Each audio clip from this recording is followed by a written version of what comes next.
Welcome সবাইকে আমার পেজে। আজকে আমি তোমাদের সাথে শেয়ার করব আলু বেগুন দিয়ে সরষে ইলিশের রেসিপি। তো বর্ষাকালে মোটামুটি আমাদের সবার বাড়িতে ইলিশ মাছের আনাগোনা থাকে। তো সবসময় তো আর ওই ভাপা ইলিশ বা সরষে ইলিশ খেতে ইচ্ছে করে না। মাঝে মাঝে তোমরা কিন্তু এভাবে বেগুন আলু দিয়েও দুর্দান্ত স্বাদের রেসিপিটা বানিয়ে নিতে পারো। তো প্রথমেই আমি এখানে সিলের মধ্যে দিয়ে দিয়েছি একটু সাদা সর্ষে, আর এর মধ্যে আমি দিয়ে দেব 1 চিমটে পরিমাণ লবণ আর 2টো কাঁচা লঙ্কা। এখানে সরষের মধ্যে লবণ দেওয়ার কারণ হলো, যদি তোমরা লবণ দিয়ে সরষেটাকে বেটে নাও তাহলে কিন্তু রান্নায় সরষেটা দেওয়ার পরে কখনো এটা তিতো হয়ে যাবে না। তাহলে তরকারিটা মাঝে মাঝে দেখবে সরষে দিলে তিতকুটে হয়ে যায়, কিন্তু সেটা কিন্তু আর হবে না। তাই আমি এখানে লবণ আর কাঁচা লঙ্কা দিয়ে সরষেটাকে মিহি করে শিলে বেটে নিয়েছি। সরষেটা বাটা হয়ে গেছে, এবার আমি এটাকে তুলে রেখে দিলাম। একবারে আমি নিয়ে নিয়েছি 4 পিস ইলিশ মাছ, একটা মাঝারি সাইজের বেগুন আর ধনেপাতা, কাঁচা লঙ্কা কুচি, আর সঙ্গে আমি কয়েকটা 2-3টে আলুকে লম্বা লম্বা করে কেটে নিয়েছি। তো এখন আমাদের মাছটাকেও ভেজে নিতে হবে। এই জন্য আমি মাছের মধ্যে দিয়ে দিলাম হলুদ আর লবণ মাখিয়ে মাছটাকে কিছুক্ষণের জন্য আমরা রেখে দেব, যাতে লবণটা মাছের মধ্যে ঢুকে যায়। আর ওদিকে আমরা কড়াই বসিয়ে দিয়েছি গ্যাসে। কড়াইটা গরম হয়ে গেলে এর মধ্যে আমরা দিয়ে দেব তেল।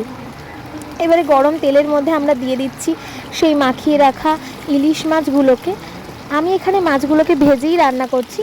তোমরা অনেকে কাঁচা ইলিশ মাছই সরাসরি রান্নায় দিয়ে খেতে পছন্দ করো। তোমরা কিন্তু তাহলে মাছটাকে না ভেজেই যখন আমরা ফোড়ন ইউজ করব, ফোড়নের পরে তোমরা এই হলুদ নুন মাখিয়ে রাখা ইলিশ মাছটাকে রান্নায় দিতে পারো। কিন্তু আমি রান্নায় এটাকে ভেজে নিচ্ছি, তার একটা কারণ হচ্ছে আমি কিন্তু ইলিশ মাছের তেল খেতে খুব ভালোবাসি। তাই তেলটাকে মিস করব না বলেই আমি মাছটাকে আগে থেকে ভেজে নিচ্ছি। তোমরা যদি কাঁচা মাছের তরকারিতে ইউজ করো তাহলেও কিন্তু স্বাদটা একই থাকবে। তো আমি এখানে দেখো মাছটাকে 2 পিঠ লাল লাল করে ভেজে নিয়েছি। এবারে আমি মাছটাকে থালায় তুলে নেব।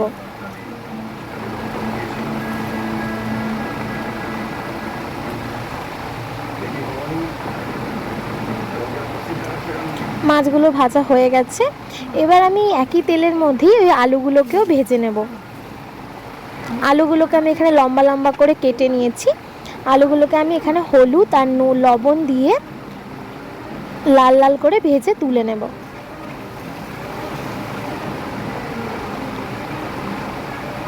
দেখো আলুগুলো একদম লাল লাল হয়ে গেছে 2 পিঠ। এবার এগুলোকেও আমি মাছের পাশে সুন্দর করে তুলে রাখছি। এরপরে আমাদেরকে ভেজে নিতে হবে ওই কেটে রাখা বেগুন। আমি একটা মাঝারি সাইজের বেগুনকে প্রায় 8 টুকরো মতো করে নিয়েছি। তোমরা তোমাদের পছন্দ মতো বেগুনগুলোকে কেটে নিতে পারো।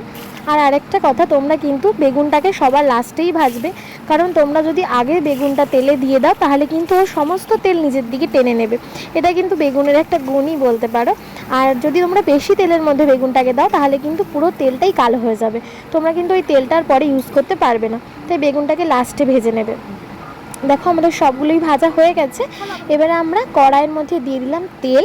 আর এই তেলটা গরম হয়ে গেলে আমি এর মধ্যে দিয়ে দেবো কালো জিরে আর কাঁচা লঙ্কা ফোড়নে।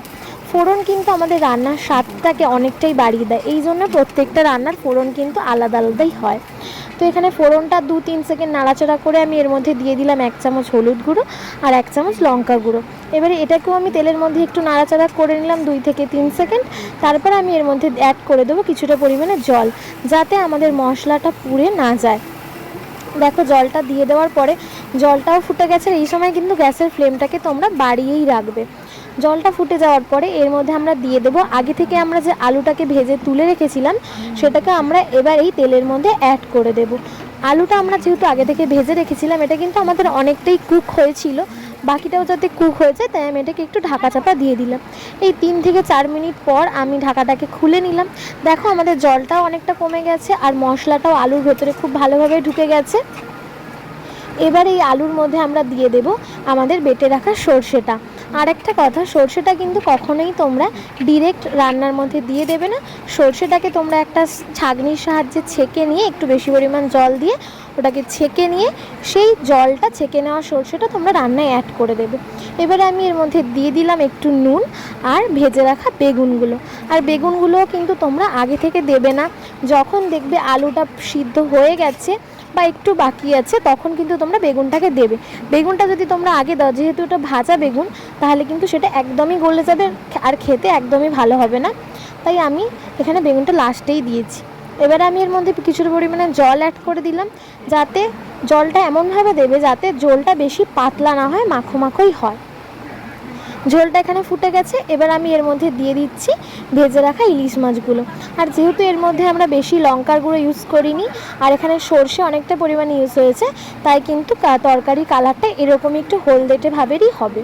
এবার আমি এর মধ্যে দিয়ে দিলাম 4টে চিড়ে রাখা কাঁচা লঙ্কা, আর আমি উপর থেকে দিয়ে দেবো কয়েক ধনেপাতা কুচি। ধনেপাতাটা আমি এর মধ্যে একটু বেশি পরিমাণেই দিয়েছি। সত্যি বলতে আমার কিন্তু এই কাঁচা লঙ্কা ধনেপাতার গন্ধটা খুবই ভালো লাগে রান্নাতে। এটা আমি লাস্টে দিয়ে দিলাম, দিয়ে এটাকে ঢাকা দিয়ে দিলাম যাতে স্মেলটা বাইরে চলে না যায়। দেখো তরকারিটা আমাদের একদম মাখা মাখা হয়ে গেছে। আর এর লাবানোর পরেও কিন্তু মাছ অনেকটা ঝোল টেনে নেবে, তাই একটু বেশি, যতটা তোমরা ঝোল চাইছো তার থেকে একটু বেশি ঝোল রাখবে। আর লাস্টে আমি উপর থেকে ছড়িয়ে দিলাম সর্ষের তেল। দেখো তরকারিটা দেখতে কত সুন্দর লাগছে।